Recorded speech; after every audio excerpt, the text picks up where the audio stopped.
જોઈએ તો જીટીયુમાં પેપર છબરડાને લઈને હોબાળો કરવામાં આવ્યો છે। જૂનું પેપર બેઠું પૂછાતા વિદ્યાર્થી યુનિયન મેદાને આવ્યું। એબીવીપીના કાર્યકર્તાઓએ જીટીયુ ખાતે વિરોધ નોંધાવ્યો હતો। એબીવીપી કાર્યકર્તાઓએ સૂત્રોચ્ચાર કર્યા હતા। તો સિવિલ એન્જિનિયરિંગમાં જૂનું પેપર પૂછાતા વિરોધ કરવામાં આવ્યો છે। એબીવીપીના કાર્યકર્તાઓ જીટીયુ પહોંચ્યા હતા અને વિરોધ કર્યો હતો। સમાન પ્રશ્ન બી થોડાક આંકડા બદલીને કોઈ નહીં પૂછી શકે એટલી ફૂલ પ્રૂફ સિસ્ટમ હવે આપણે લાગુ પાડી દેલી છે અને હોપફુલી આ સિસ્ટમ આટલી સ્ટ્રોંગ જેમ વધારે વધારે આપણે સિસ્ટમ સ્ટ્રોંગ કરતા જઈએ છીએ એમ એની અંદર એના મેસેજ બી અમે ફેકલ્ટીના કાઉન્સેલિંગ બી કરીએ છીએ કે ભાઈ આ રીતના સિસ્ટમ છે, તમે આ બેકએન્ડની અંદર તમારી જો આ તકલીફ હોય તો you can always come and understand, પણ you can not take the system for granted. આ માત્ર ને માત્ર વિદ્યાર્થીઓનો પ્રશ્ન નથી, જીટીયુ એની પ્રોસેસીસ વધારે ને વધારે સ્ટ્રોંગ કરે છે અને વિદ્યાર્થીઓના હિતમાં આપણે ડિસિઝન લઈશું। જે બી ફેકલ્ટી જે ડિફોલ્ટિંગ હશે એની સામે તો આપણી જે પ્રોસેસીસ છે એમાંથી આપણે રૂલ્સ પ્રમાણે બહુ જ સ્ટ્રિક્ટ એક્શન લઈશું।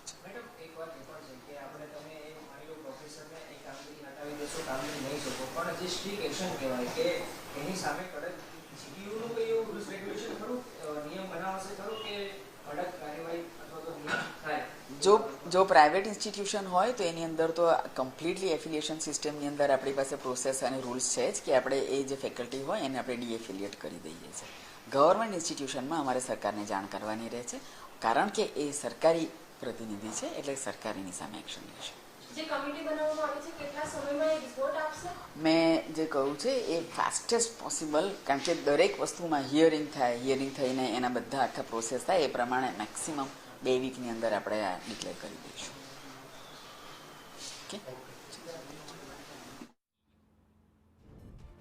તો જીટીયુની પરીક્ષા હતી જેમાં ગત વર્ષનું બેઠે બેઠું પેપર પૂછવામાં આવ્યું હતું। માત્ર ફરક હતો તો એ તારીખનો હતો, ઉપર માત્ર તારીખ બદલવામાં આવી હતી અને એ પેપર છાપી દેવામાં આવ્યું હતું અને વિદ્યાર્થીઓને આપવામાં આવ્યું હતું।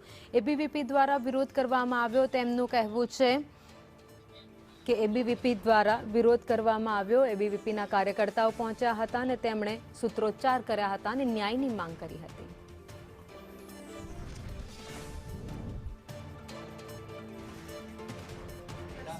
જીટીયુમાં જે સિવિલ એન્જિનિયરિંગના સેમિસ્ટર 7ના પેપરની અંદર જે છબરડો સામે આવ્યો હતો કે જૂનું પેપર છે કે જે બેઠું પૂછી લેવામાં આવ્યું હતું, ત્યારે તેને લઈને આખો વિરોધ જે છે તે છંછેડાયો છે અને અત્યારે હાલ એબીવીપી દ્વારા જે જીટીયુ ખાતે જે વિરોધ અને સૂત્રોચ્ચાર સાથે રજૂઆત કરવા માટે આવી પહોંચ્યા છે અને આ પ્રકારની ઘટના કેમ સર્જાઈ તેને લઈને અત્યારે હાલ જે વિરોધ છે તે એબીવીપીના કાર્યકરોની અંદર જોવા મળી રહ્યો છે। મોટી સંખ્યામાં એબીવીપીના કાર્યકર્તાઓ છે કે જે હાલ જે જીટીયુના વીસી છે, વાઇસ ચાન્સેલર છે, તેમની સાથે અત્યારે જોઈ શકાય છે કે તેમની સાથે જે તેઓ વાતચીત કરી રહ્યા છે અને મૂળ જે આખી આ ઘટના કેમ જે આ પ્રકારનો આટલો મોટો છબરડો સર્જાયો, બેઠું પૂછર કેમ પૂછી લેવામાં આવ્યું, જે પેપર મેકર છે, જે પેપર આખું જે બનાવ્યું હતું તેમનાથી કઈ રીતે આ પ્રકારની ગેરરીતિ થઈ, તે તમામ બાબતને લઈને અત્યારે હાલ એબીવીપીના કાર્યકરોની અંદર ભારે રોષ જે છે તે જોવા મળી રહ્યો છે। મહત્વનું છે કે જીટીયુની અંદર